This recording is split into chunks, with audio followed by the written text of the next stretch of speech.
think so. Hard to remember. Wow. But, Just very interesting. So the community really, the first celebration in 74, and then it was Time Magazine, and then it was 76, and it was the bicentennial. Bicentennial was a big celebration in town. Yeah. What besides?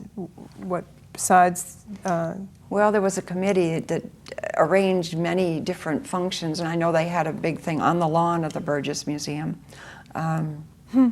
And I know the children were all dressed up in bicentennial costumes, and it was, but the town's always been very strongly interested in conservation, and that's why there are so many choice areas that have been preserved. Right. They're very, very, Shirley Cross was a leader in that, and Albert Torrey,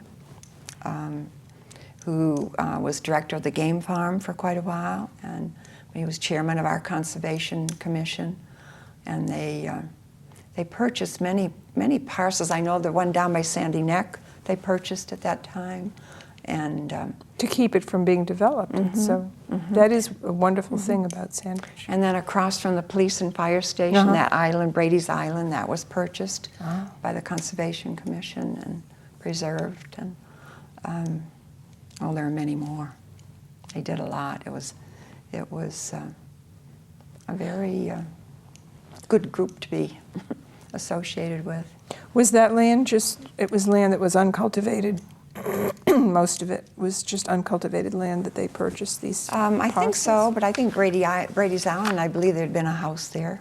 I think that's why it's called Brady's Island. I think there was a home there. That was before my time. I was kind of busy when I moved here. I think so, with 8 children. My goodness. And what about the schools? Was Sandwich High School? Oh, no, it was just wing school. That was K through 12. Oh. When Vicki went there. Vicki and Ted, Wendy. My son Paul was the first graduating class in 1976 from the high school. Yeah. The new building. The new building, Right. yeah. Well, that must have been a big flurry. Oh, that was huge. The townspeople were so proud of that building. To have a pool. It's the only high school on the Cape with a pool. Wow. And to get that passed was big. And then, of course, the radio studio, all of that was just... the radio station. The radio station at the high school was a huge thing. I would think so. Now, was that the first radio station in high schools around the Cape? I don't know that, but it was a very big thing to have it. I know that, and I think so. I know that they also then said the population began to grow very rapidly after the new high school went in, because it was good. Oh, okay. So, yeah. Well, now tell us about your son, the one who worked at was it at the TV studio? Oh, my son, our youngest son, Andrew, Yes. Became very intrigued with the radio station at the high school and was an active part of it. And it seemed to be the force that led him to his career. He went on into television, and we had our first Cape station then. I should know the name of it. I can't think. But anyway, that's been his life. I mean, his career. He now is working for DreamWorks Studios in California and has stayed in the media. Do you think the new high school, you seem to suggest, had a lot to do with the population, sort of expanding here? Well, I've heard that. I don't know. But it sounds like it might be a combination of Time Magazine. I think discovered. That, there were a lot of younger families coming in. It was, you see, it's grown from the 5,000, and we're up to 23,000, I think, now. A real building boom started, and those were a lot of young families coming in, and that's why we ended up now with our 3 elementary schools, and the whole, at that time was really, I guess we're pretty much built out now, but it was a real building craze, and which, as I said, was younger families. Right. Well, that must have changed things in town too. Did we have that shopping center? Oh, no. Where did you go for food? Oh, Hyannis was the grocery store.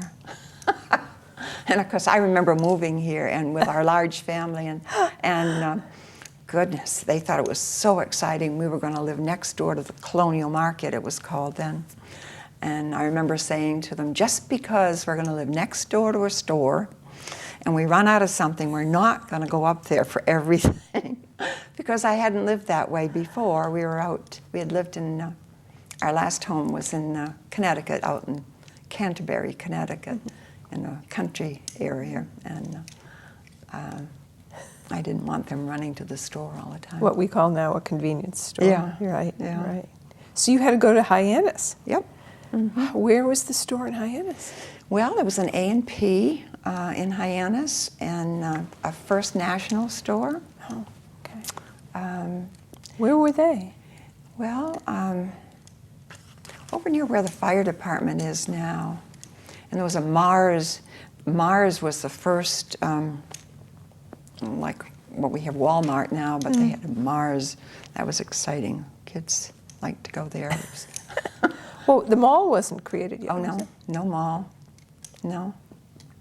No. So it was. We had Butner's. Butner's was a nice little department store in Sandwich, Okay. where the Brown Jug is now. Oh, okay.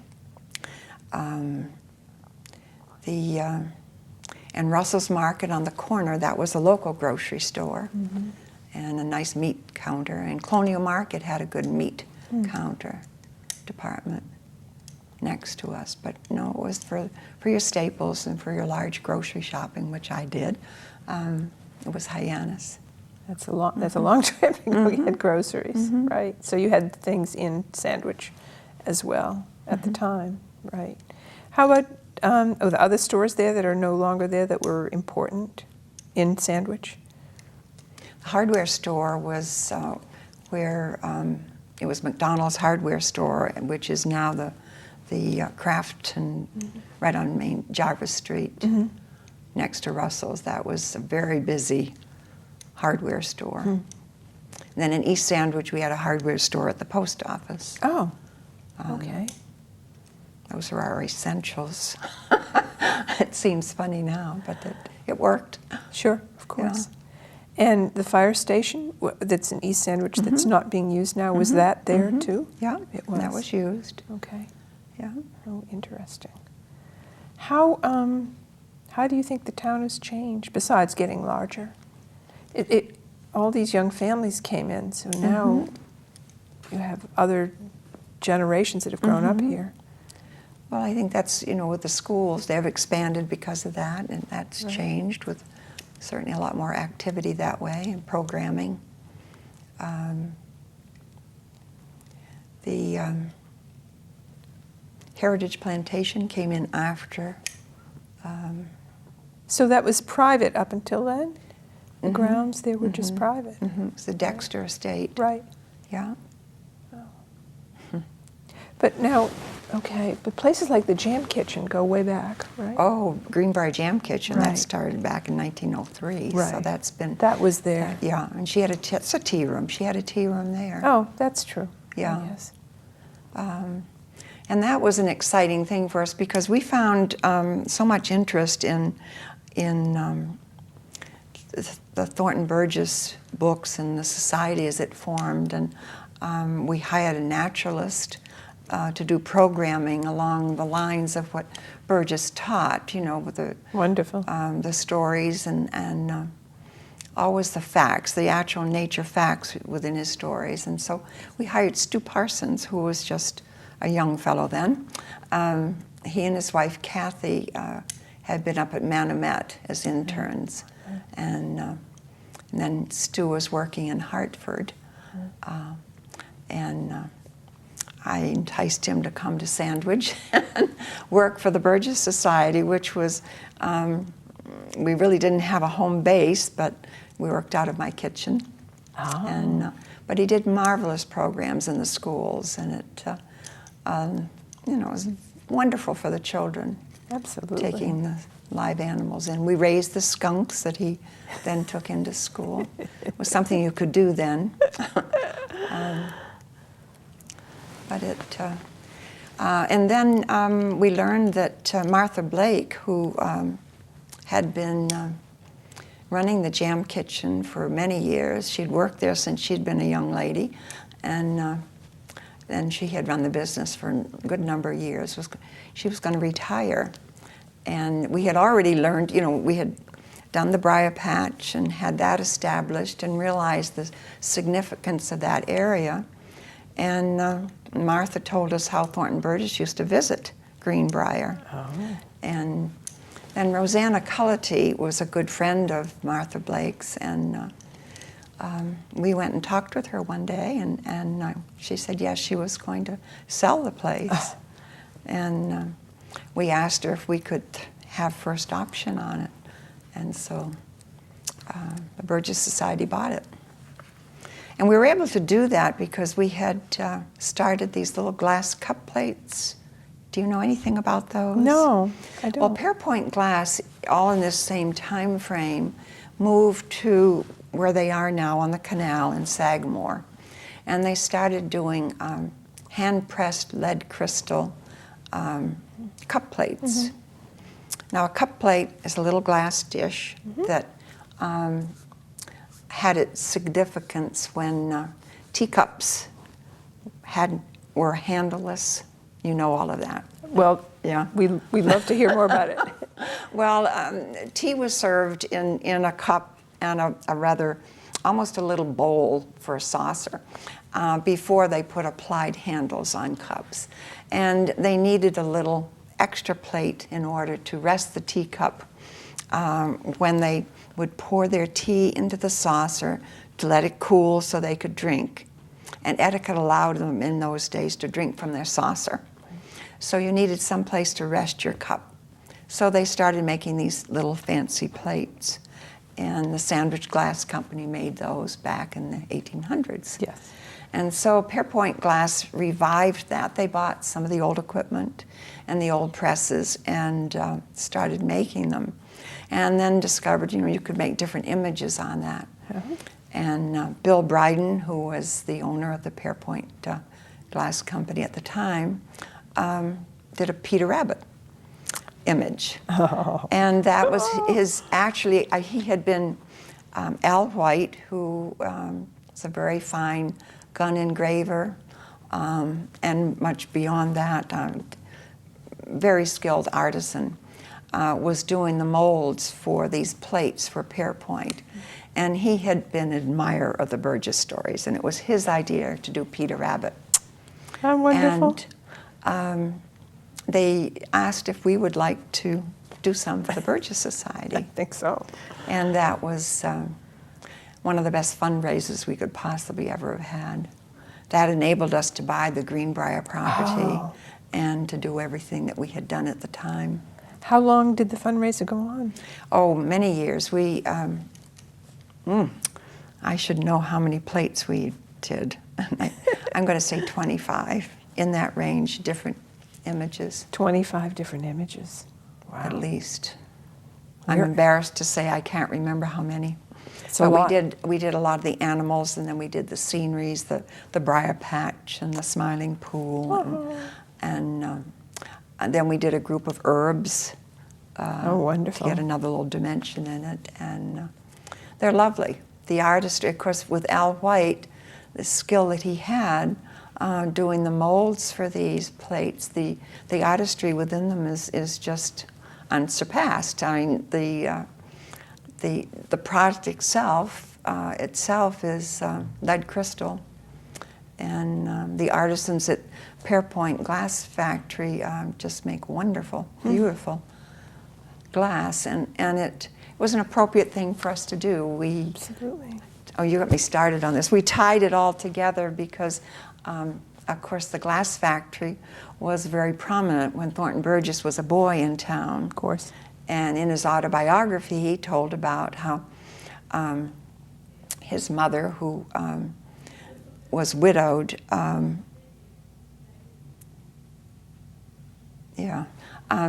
he and his mother lived in the village, and his mother would make candy, and he used to take it over and sell it to the workers at the glass factory. So it was all part of his heritage too. Absolutely. And Sandwich. So we felt the cup plates tied in with our mission, and people loved collecting them. They have great collections of the different animals and so forth. Oh, what a wonderful story. And the colors that they made. Yes. Yeah. It really was a fascinating. That's a marvelous place, that Pearpoint Glass Factory. I assume it's operating similar now to what it was then. I was very familiar with it all through those years when we were doing the different plates. But so, what year did you actually buy the jam kitchen? 1980, Okay. maybe. Okay. So around that, so that it took time. quite a few years for the fundraiser before you could buy that. And she waited, Miss Cullity waited until you could buy it? I mean... It was Martha Blake that owned the property. Oh, Martha Blake. And she retired and left the property, and we bought it, yeah. Great. Yeah. That was terrific.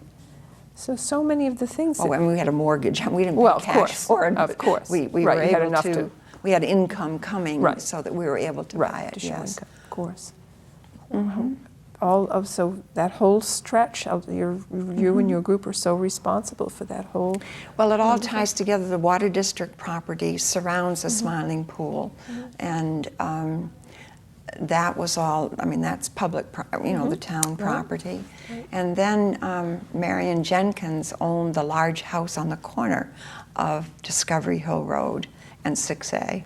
And when she had her property up for sale, we asked to buy an acre of that to give us a little more land. And so that's now where the parking lot for Greenbrier is. Right. That made it a little more flexible for us. But it's delightful. I just love the name of the road, Discovery Hill Road. It goes right along with his stories. You know, Peter Rabbit discovered everything. He and did. It's, and this year we're celebrating the 100th anniversary of Thornton Burgess's very first book, Old Mother West Wind, Oh, my favorite. which really is Peter Cottontail's 100th birthday. That's right. He made his first appearance. And What are you going to do? well, they have a whole series of ongoing events this year at Greenbrier. Great. And the biggest one will be in end of August, I believe it is, with the Enchanted Evening at Greenbrier and the Evening at Greenbrier, I'm sorry, with there'll be an auction and an event. Right. You've seen so much, and you've been so instrumental in so many things changing. Oh, it's been fun. It's been a wonderful. I think we're all very fortunate because the whole, I say the community, but we went beyond that as far as conservation-minded people. The whole preservation of Cape Cod, that started at the same time, you know. That was the beginning of an awareness that it's a fragile peninsula and that it needed More concern. Right. Yeah. Do you think that there are more people who come down now in the summer than did? I mean, it's an old tourist travel destination for obviously well over a century. But do you think that more people come now, or do you think it's kind of stabilized? I don't know how to answer that. I guess probably I don't really know. Certainly there's more traffic on the road. Yes, there is, especially in the summer. But yeah, I guess. I don't know. Right. Yeah.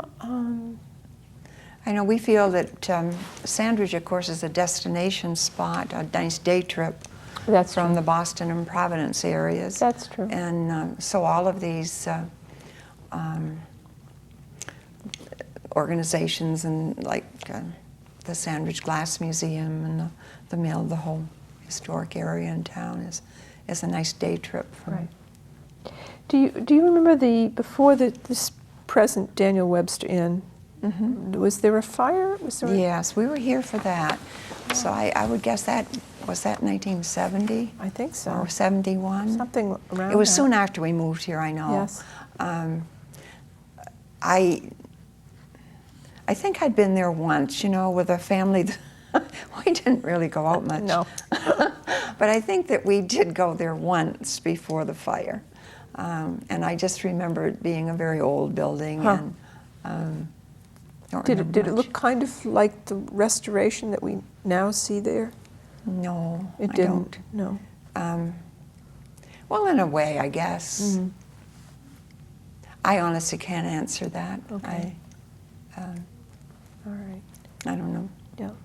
But, you know, Main Street was the library was there. It's been added on to since then, but it was all pretty much the same. Botanist department store was a big asset in town there. I don't remember what was across the street. It's hard for me to imagine that was a department store because it's not that big where the Brown Jug is. Well, the new part that the Brown Jug has with the large windows that on the corner. Yes. Yeah. Okay. Well, But Well, it was. yeah. I call it a department store. I mean, clothing, you could get clothing Right. there, and domestic items, and nice people working there. It was, And further up the street in the area that was part of the old church on the opposite side from what's now, were those other stores next to the Bean and Bagel, on the other stores there, were they stores that you would frequent? that was all the grocery store. That was all a grocery Yeah, store? that was all Russell's Market. The whole Bean and Bagel, and that whole stretch, those other stores, they were all one store. That was a fairly good-sized grocery store. Okay. Yeah. Okay. Oh, very good. Wow. All right. So interesting. I don't remember. I know Dr. Colombo's dentist office was next to it, where Oh, there's a little.